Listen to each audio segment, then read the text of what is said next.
We started off this week with a string of polls showing Bernie Sanders surging, and not just nationally, but surging in the early voting states as well, exactly where he would need to surge, putting himself within clear and distinct striking distance of Joe Biden. And this has sent the establishment absolutely scrambling, trying to figure out what they're going to do to stop Bernie Sanders. And this morning now, we have seen the at least first steps of a clear response from the establishment. A super PAC, a Democratic super PAC called the Democratic Majority for Israel, has now booked $700,000 of attack ads set to air starting this morning, going until the Iowa caucus, and it is a ridiculous attack ad. Let's take a look.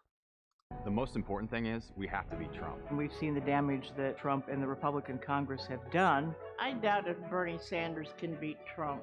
I like Bernie. I think he has great ideas. But Michigan, Pennsylvania, Iowa, they're just not going to vote for a socialist. I do have some concerns about Bernie Sanders' health, considering the fact that he did have a heart attack. I think it's very important that the Democrats nominate somebody that can beat Trump. I don't feel as though Bernie Sanders would do well against Donald Trump. I just don't think Bernie can beat Trump. The MFI-PAC is responsible for the content of this advertising. Now, let's set aside for a moment the just pure irony of a pro-Jewish group attacking Bernie Sanders, who would be the first Jewish president of the United States, and let's just get to the substance of it. First, they attack him on the issue of a heart attack, which honestly is genuinely disrespectful. I haven't seen any attacks on Joe Biden's health, considering that he had a brain aneurysm, and, you know, when you look at him, he's clearly in some kind of mental deterioration. Look, and I don't mean that to be disrespectful to him or to anyone or to any elderly people. I genuinely mean, like, you know, when he talks, he genuinely just trails on, and he's clearly not as sharp as he used to be. If you ask me, that's much more of a health concern, of a kind of legitimate health concern to me, than the fact that Bernie Sanders got stents in at an age when it's pretty typical for someone to get stents in.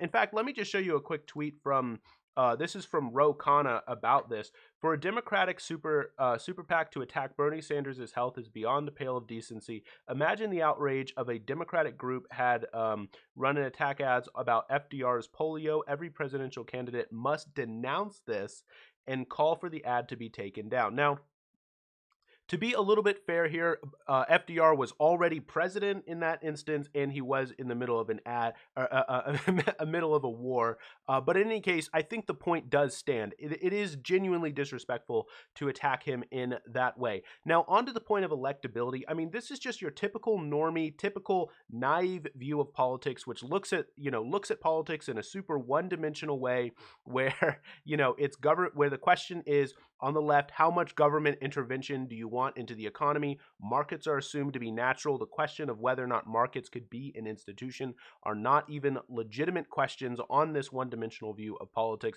And honestly, it's also just in denial of the evidence. I mean, by the way, super irony of the fact that they're mentioning Michigan, which was one of the biggest political upsets in America, one of the biggest upsets in American political history, with Bernie Sanders closing a 20-point lead against Hillary Clinton in the 2016 primaries. So Bernie like the idea, in Pennsylvania as well, the idea that Joe Biden, who supported NAFTA and supported all the trade deals, which outsourced all the jobs in the Rust Belt, the idea that Joe Biden is going to be more competitive against Donald Trump than would Bernie Sanders, who, if you watch my last video on the leaked audio, Donald Trump admits that Bernie Sanders is better on the issue of trade than he is, and admits the fact that that Bernie Sanders is both right on trade, and that Bernie Sanders would be a much bigger threat. Would be a much bigger threat to him. I mean, it's absolutely ridiculous that they're running out with these kinds of attack ads, which brings me to the, I think, more interesting point.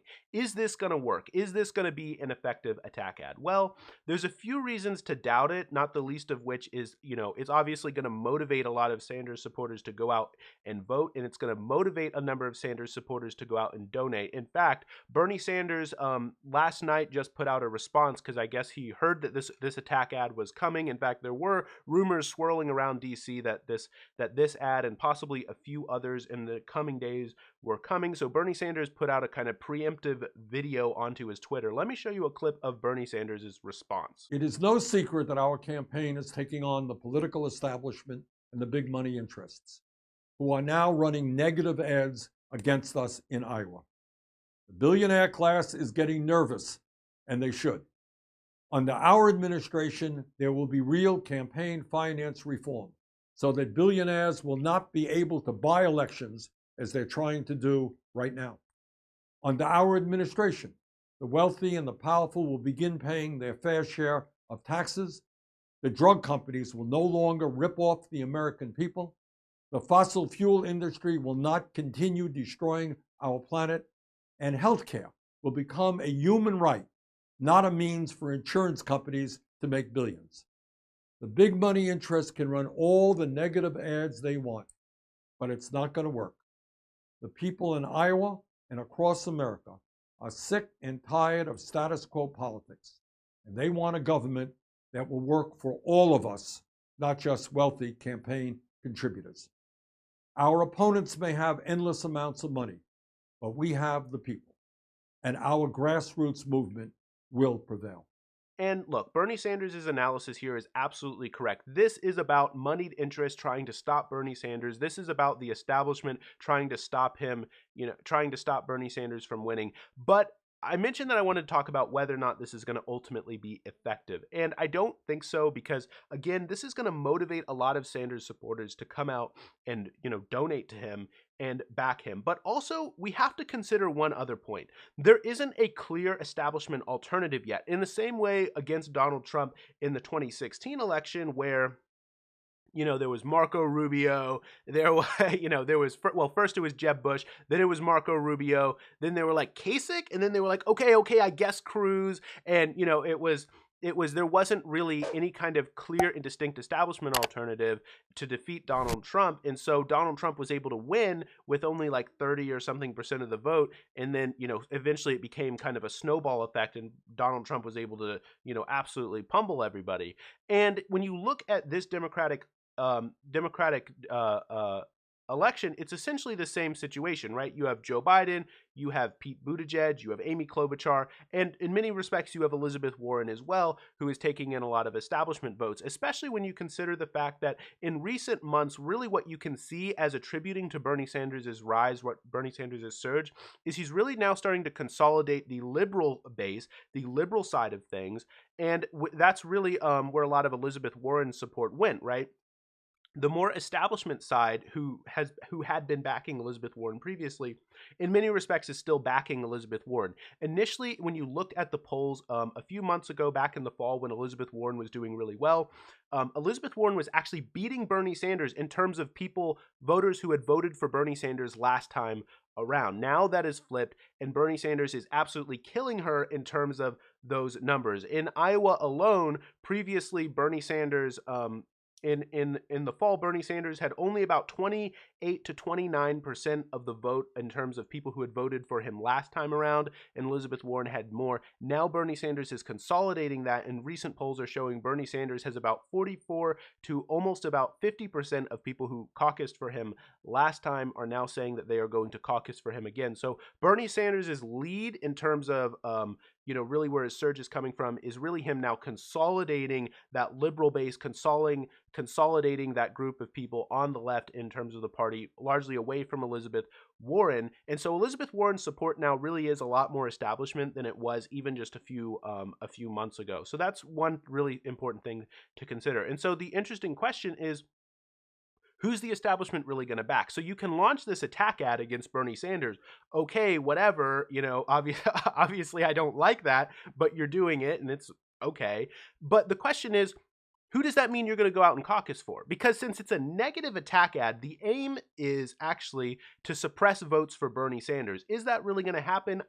Honestly, I doubt it. This is the kind of attack ad which is going to get Bernie Sanders supporters upset and more likely to go out to vote, right? Because they're attacking him on the heart attack, and a lot of people are going to think that that's unfair.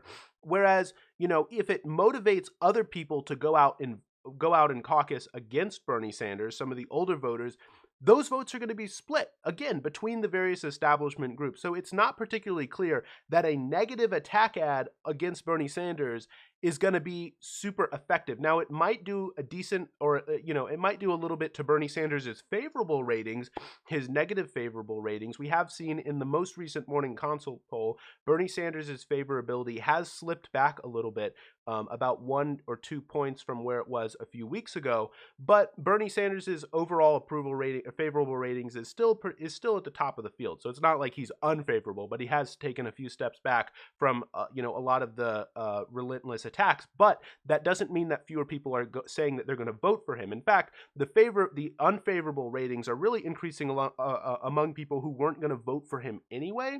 And so it's not necessarily something that's going to stop Bernie Sanders from winning the nomination, in my opinion. Now, it's possible that this could have a negative effect, and if it keeps going, I imagine that it will. But Bernie Sanders, look, Bernie Sanders is in a clear and distinct, he is now a serious threat to the establishment.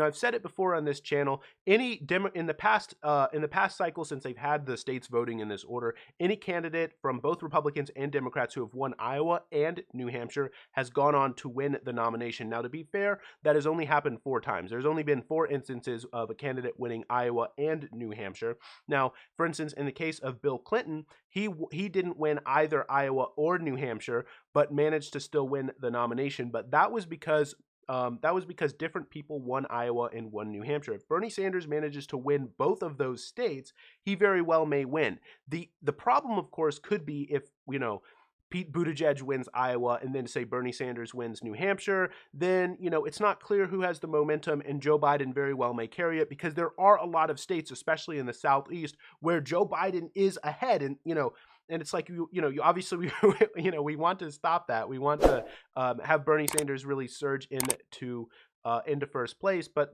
again, the best way to do that is to hit Joe Biden on electability, because honestly, Joe Biden is a lot weaker than we might think. If you look at the most recent polls, it shows Bernie Sanders is more people agree that more people say that Bernie Sanders agrees with them more on the issues, but are worried about the point of electability. So that's the angle of this attack ad, right? Obviously, they're trying to play up the fact that people don't think that Bernie Sanders is electable, even though they agree with him. You'll notice even in that ad, they said, look, I like the guy, but he's not going to win, right? That's the angle that they're trying to go with. And I just don't think that it's going to be successful if they don't, if the establishment kind of centrist lane of the party has multiple candidates going in there. If, the interesting question, the interesting thing that we're going to have to look out for is there going to be more pressure from the establishment, from the wing, sort of, having learned the lesson of Donald Trump, where they're like, as soon as it looks like a candidate isn't entirely viable, they're pressuring him to drop out of the race. But it's unclear that whether or not that pressure is going to be successful, because if you look, for instance, at Pete Buttigieg raising millions and millions and millions of dollars, is he personally going to be like, well, look, why should I get out? I have enough money to be able to keep on going, keep on campaigning. And, because the thing is, running for president can get you a lot more than just winning the presidency, if that makes sense. The more states you're able to win, the more votes you're able to get, the better it is for your future political career, even if you know that you're not ultimately going to win the presidency, if that makes sense. Now, you can criticize that, and you can say, oh, well, they shouldn't do that, and they should only run if they think they're going to win, blah, blah, blah. And that's fair, and I very much so agree with you, but that's not necessarily what's going through their personal minds. So whether or not the pressure from the establishment to get those people to drop out of the race and be like, you need to drop out so that we can consolidate support against Bernie Sanders, it's unclear that that's going to be an effective, that's going to really be able to work. Although I bet that that's something that we're going to see, and the establishment is going to, really pressure, Amy Klobuchar, for instance, if she doesn't win Iowa, to drop out. And, in the case of Amy Klobuchar, she is right next to Iowa, right, in terms of Minnesota. And so if Amy Klobuchar doesn't win Iowa, or at least do second or at worst third, she probably will, she has clearly no path to the nomination, but we'll have to see what happens, because she did do all right in terms of fundraising, right? Will she? And she is surging in a number of polls. So, well, anyway, we'll have to see what happens. I guess that was a little bit of a tangent, but in any case, if you like the video, I'd really appreciate it if you hit the like button and consider subscribing. Thanks.